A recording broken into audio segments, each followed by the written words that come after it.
दिवाळीच्या तोंडावर आता वीज महागणार आहे. प्रति युनिट 35 ते 95 पैशांपर्यंत बिल वाढणार आहे.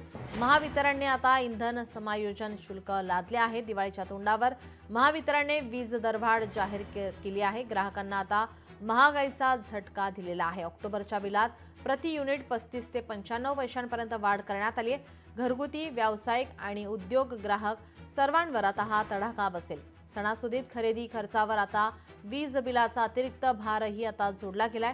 1 ऑक्टोबर रोजी महावितरणने एक सर्क्युलर जारी केलेला आहे. सप्टेंबरमध्ये झालेल्या वीज वापराबाबत इंधन समायोजन शुल्क आकारण्याचे आदेश दिलेत. 1 जुलैपासून महावितरणने वीज दर कमी केल्याचा दावा करत नवीन दर लागू केले होते. मात्र लगेचच ऑगस्टपासून इंधन समायोजन शुल्क लादण्यास सुरुवात झाली आणि आता सप्टेंबरसाठीही ही दरवाढ लागू करण्यात आलेली आहे.